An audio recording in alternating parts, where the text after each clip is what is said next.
Hi, this is Chad Husted with Team Quadzilla, and I'm going to share some principles of successful self-leadership based on Darren Hardy's book, The Compound Effect.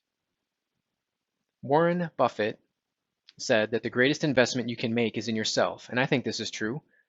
I've shared before that to be our best in any of our roles, whether spouse, parent, employee, manager, etc., we need to manage ourselves or to lead ourselves well. And that's what this book is all about.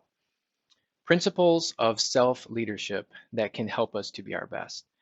So to save all of you voracious readers out there the time, I've compiled a summary of the book with some action steps that you can take today. So let's dig in. This is a small book that can be read in a few hours, so there's no wasting time getting straight to the point. The first principle here is to simply apply the compound effect, and this idea is very simple. Of course, the compound effect is a principle of reaping huge rewards from a series of small, smart choices made consistently over a long period of time. So for example, let's consider this magic penny question here. Would you rather have A, $3 million up front, or B, one penny that doubles every day for 31 days? Well, the best answer is B, but it's maybe not so obvious, and it doesn't happen very quickly. So even after 19 days, you'd still only have about $5,200, and you might feel kind of silly next to your friend who chose option A at this point. It's not until the very end of the month that the compounding gains of option B net you the $3 million. And by day 31, your patients would have tripled option A with a total of $10 million. So this is the power and the subtlety of compounding. The choices that lead to life-altering change are, on the surface, disarmingly small. The good choices are easy to overlook. The bad choices are easy to forgive, right? And the cause and effect relationship of our choices are often so distant that they're hard to connect. So compounding requires a lot of patience and faith. And this is really a problem, right? Because humans aren't naturally programmed for patience or faith. We're programmed for instant gratification. And that programming runs deep. Mindset that says, I want it now and I must see it to believe it, are powerful driving forces to our normal decision-making process. So much so that even when we know we're making poor long-term decisions, it's like an invincible addiction that must be fed. But compounding is very real and it's powerful. And get this, it's defining the course of your life right now, both for you and against you, based on every decision you make. Let that sink in, I'll repeat it. Compounding is defining the course of your life right now, both for you and against you, based on every decision you make. So we've got to ask ourselves, what's the first step to tip the balance of our compounding into our favor? Well, the answer is simply to take full responsibility for your life, which of course is a lot more difficult than it is to say. But think about it. If small choices made consistently lead to big outcomes, then it follows that many big outcomes come down to small choices. So maybe it's the 10 minutes you read before you go to bed, or the 15 minutes you snooze in the morning, or the 100 calories you don't need at lunchtime. Every thought you repeatedly have, every impulse you often indulge, every decision you consistently make contributes to some kind of compounding. Even if you can't match the cause and effect, your life is the product of your choices. So if you're taking notes, jot down the action steps. There'll be some on each slide because hearing information doesn't make you better. Taking action on what you hear does. So what are 3 small positive steps you need to start and 3 negative steps you need to stop. It could be as simple as swapping social media or scrolling the news for listening to a podcast or reading a book on a topic of interest, or maybe swapping your diet soda for water.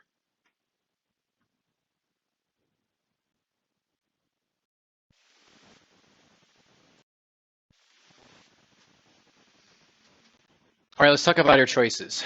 So if being better at literally anything simply comes down to the choices we make, how do we get better at making them? The answer, well, like compounding, is quite simple. We've got to stop living on autopilot and start making conscious decisions. So that might look like choosing gratitude or choosing 100% responsibility for your relationships and for your setbacks and the lessons that they teach you. And choosing to make conscious choices about even or especially the smallest of choices in any part of your life that you want to transform. Darren Hardy writes, and I quote, "Choices are at the root of every one of your results.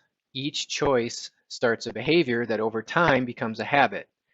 Choose poorly, and you just might find yourself back at the drawing board, faced to make new, often harder choices. Don't choose at all, and you've actually made the choice to be the passive receiver of what comes your way. In essence, you make your choices, and then your choices make you." End quote. So how do I choose well?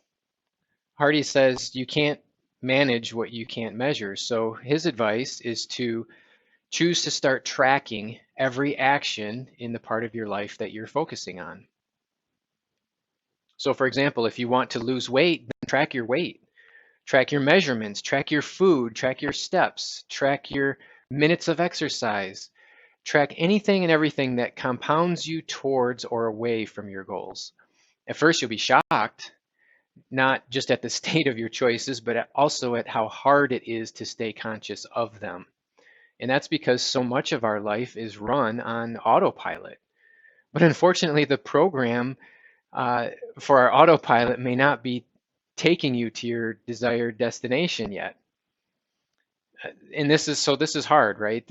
But we got to hang in there. Before long, by tracking, you'll be surprised at the power and clarity of your actions.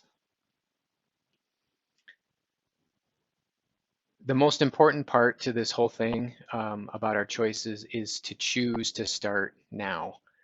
Because the sooner you start making conscious choices, the sooner you can turn those choices back into habits. And that's when the real magic begins, that we're going to talk about next. So your action step here is to determine an area of your life that you aren't taking full responsibility for, and then start tracking your choices related to that.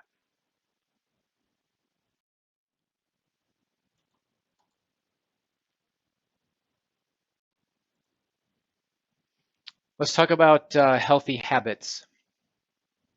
Habits, of course, are an acquired mode of behavior that has become nearly or completely involuntary. In other words, they're choices on autopilot, and they grow stronger with each repetition. Most people, I think, let their habits form unconsciously, and those habits then dictate the choices that determine the course of their lives. Taking control of your life means mastering your habits. It means taking full responsibility for creating good habits while removing the bad ones. So there's a couple of very important preliminary steps that you need to take before you can properly sort out your healthy habits. And one of those is to determine your core values, or what is most important to you, because making decisions is simplified when you're living out your core values. When you know what's important to you, you no longer have to wrestle with the choices that are in front of you. You already know what to do. You just decide in alignment with your core values. And if you don't choose according to your values, you'll end up in trouble or miserable.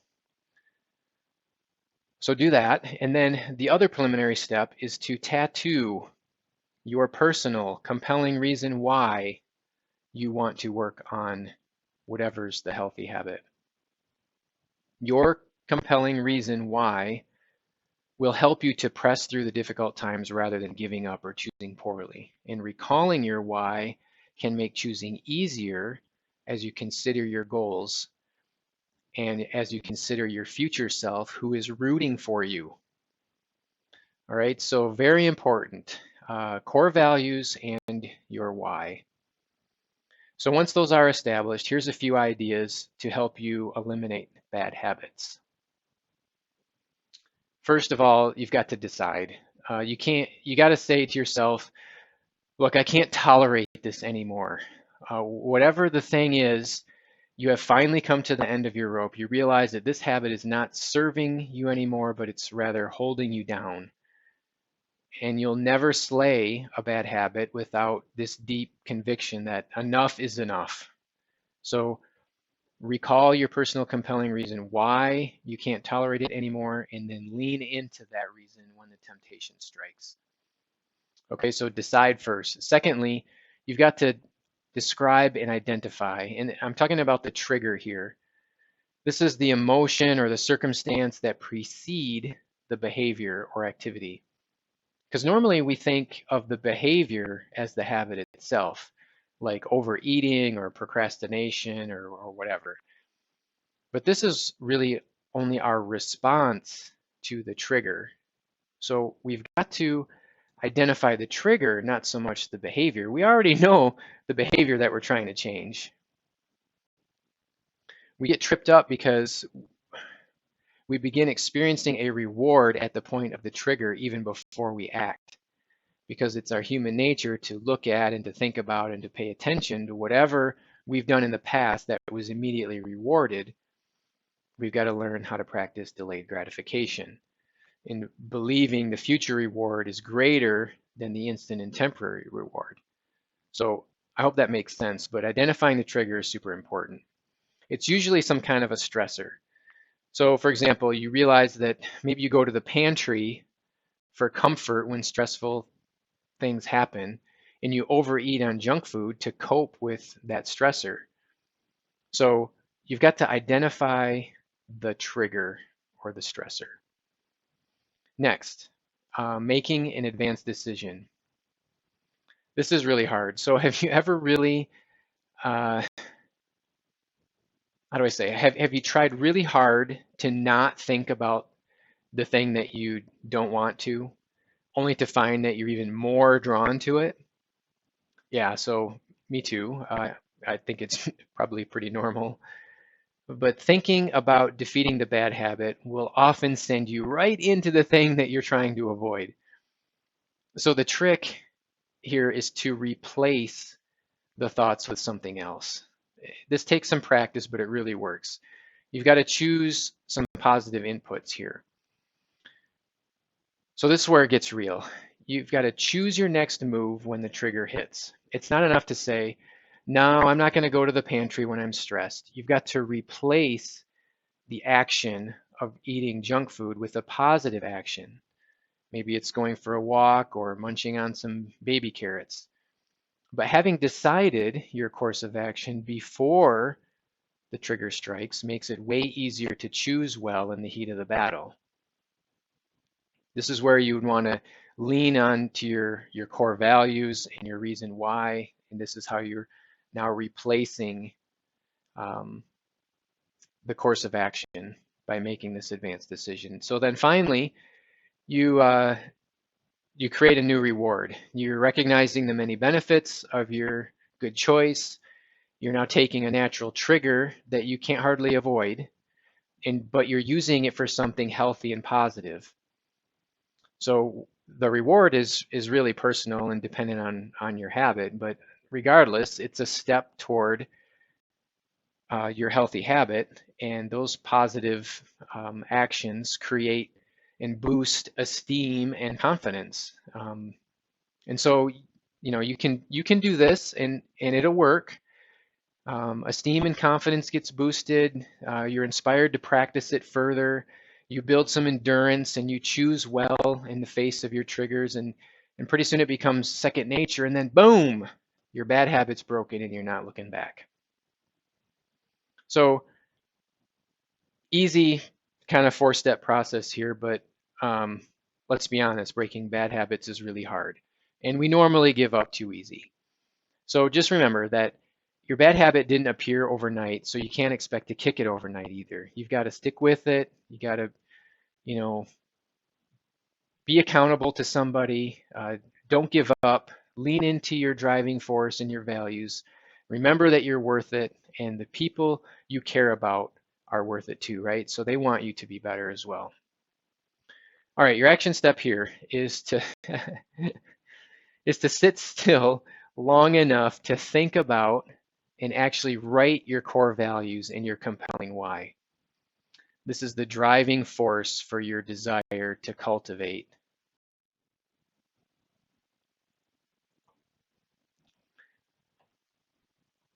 All right, all aboard the momentum train.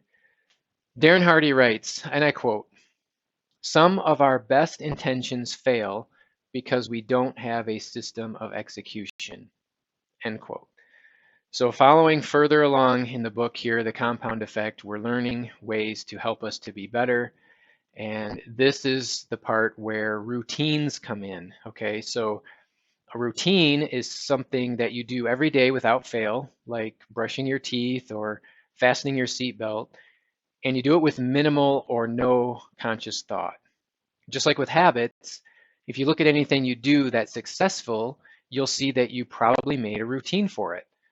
Routines kind of ease life's stresses and they make actions more automatic and effective. Hardy suggests that the best routines are those that you do to start your day and to end your day, because you can almost always control how your day starts and ends. We all know how unpredictable the rest of the day is. So starting with the beginning of the day is a great way to go about it. Now, how you manage your morning routine is totally up to you. There's not really a magic prescription here. However, this is a great time to focus your intentions for the day with some encouraging reading, or maybe prayer or reflection on what you're grateful for, or maybe some exercise, or all of it, or reviewing your goals or your most important tasks for the day, things like that. Ask yourself this question: is what I'm doing helping me to cultivate the healthy habits I need to be who I want to be and accomplish my goals? And is it in alignment with my core values? Nail that question in your morning routine and you'll be well on your way. Now, it's important to remember to keep your habits sustainable. We often uh, get really lofty and ambitious healthy living plans and goals that people want to do. I talk to folks like this all the time. After a while, they'll quit because it was just too much or too hard or otherwise unsustainable for the long term. So take some caution here in comparing your routine to someone else's. What works for them may not work for you. I will say, though, that having a routine of positive actions in alignment with your values and goals that you can do consistently forever is what builds the momentum for your healthy and successful lifestyle. And when that momentum is built, it feels nearly automatic.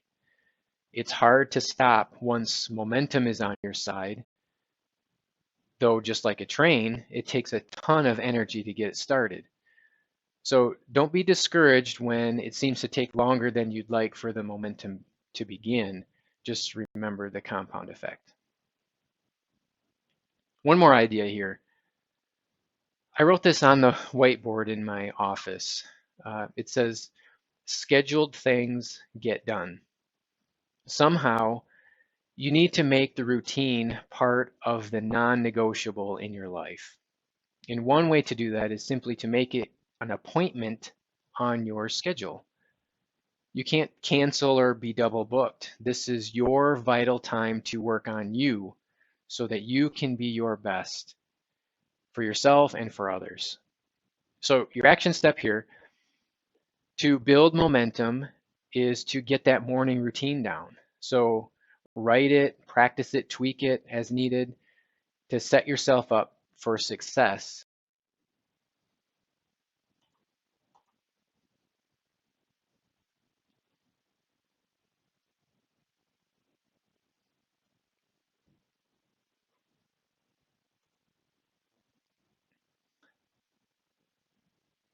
All right, let's talk about influences.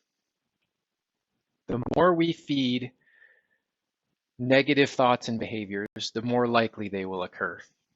That's just the compound effect. Science has proven that humans have an enormous capacity to constantly rewire our brains over time, which means that every time we allow a negative thought to repeat, it will strengthen. Of course, the opposite is also true. Every time we allow a positive thought to repeat, it grows and strengthens as well. The trouble is that our brain is naturally wired for survival. So it's programmed to seek out the negative, like dwindling resources, destructive weather, wars, and inflation, or whatever is out to hurt you. All day and all night long, this is what your brain is doing. And by the way, this is precisely why the news is so negative, and the most popular talking heads spew out danger and destruction and fear and tragedy. It's because it sells. And left unchecked, your mind will traffic in the negative, the worrisome, and the fearful around the clock. So the battle is for our minds. We must protect and feed our minds by being disciplined and proactive about what we allow in. So the saying, you reap what you sow, is true. It means that you'll get back whatever you put in. It's just like saying garbage in equals garbage out. So we got to ask ourselves, what messages am I allowing in my mind? If you're often grumpy or generally unsatisfied with your life, the first place to look is at the inputs to your mind.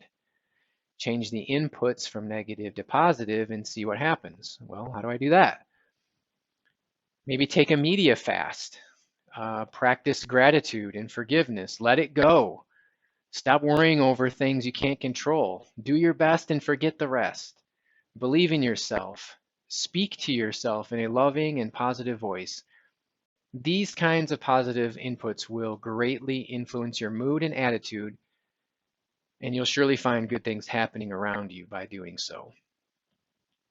This kind of investment in positive words and thoughts and actions will return the peace and the contentment and the success that you're after. Remember, what you feed grows and what you starve dies. Hardy takes this to another level, offering some tough love regarding the people that we associate with. Social psychologists agree that a vast majority of success or failure in any given area of life is highly determined by the people you spend the most time with. Just like the saying, you are what you eat, so it is that you become the combined average of the 5 people you hang around the most. So we need the people in our life to be feeding good inputs. We cannot hang out with negative people and expect to live a positive life. So evaluating relationships is important, and Hardy suggests categorizing people into 3 groups. And the first is the dissociations. These are people that you need to break up with. You need to break free from these people because they just drain you or otherwise discourage you and bring you down. Okay, and then there's a second group that he calls the limited associations. And these people are those that you've got to decide how much you can afford to be influenced based upon how they represent themselves. And this is really hard, especially with family or people that you know well, because you've got these people in mind already, I'm sure. You just can't allow someone else's actions or attitudes to have a dampening influence on you.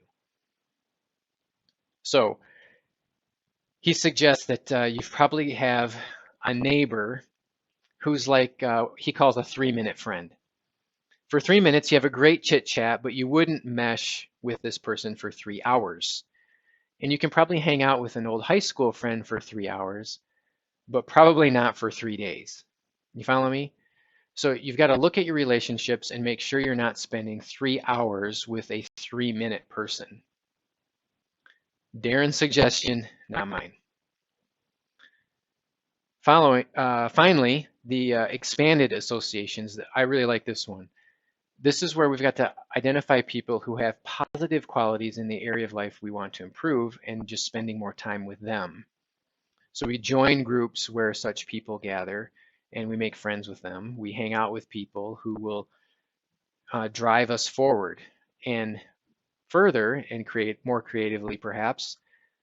With books and podcasts and videos and etc., you can have almost any mentor that you want. Spending time virtually with them is way better than spending time with a negative neighbor or that crazy cousin. So speaking of mentors, finding a peak performance partner is a great investment. This is an accountability partner who you regularly meet with to help you keep on track with your most important goals. And the discussion can be really as simple as sharing your weekly wins, losses, and fixes, your aha moments, and where you're at on your growth plan or your goals and such. So your action step here is to identify and replace a negative influence with a positive one. And I also highly recommend engaging a peak performance partner. I do a weekly 30-minute call with a couple guys.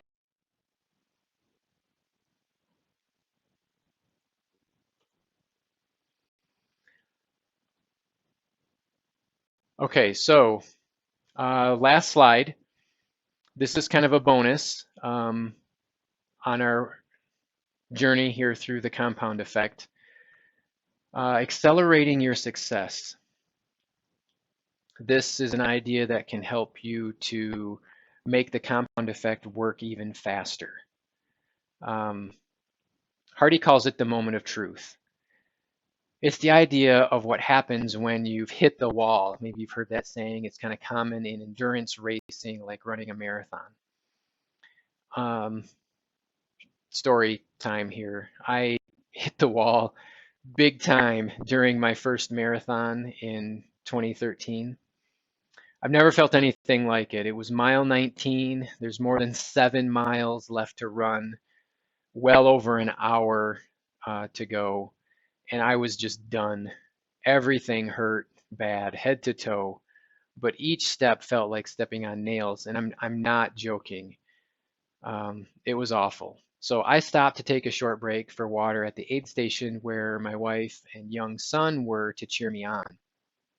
And I'm not gonna lie, I broke down sobbing right in front of him. Poor Brandon was 8 years old and he had no idea what to think of his dad at this moment. I just I broke down really. I never wanted to quit something so bad in my life. I was in so much pain and exhaustion and just done. Yet I knew at the same time that I couldn't, that I had to finish. People were watching. My son, my wife was watching, and I had to figure out how to break through this wall and to keep going despite the pain, the fatigue, the doubt, and the anger that I felt about what was happening to me in this moment. Because I'd worked so hard and I'd trained so long for months through the winter, doing everything right to prepare. And now this was not the plan. It really just sucked. So I pulled myself together after a few minutes. I looked my family in the eyes and I told them that I was going to finish and I'll see them at the finish line.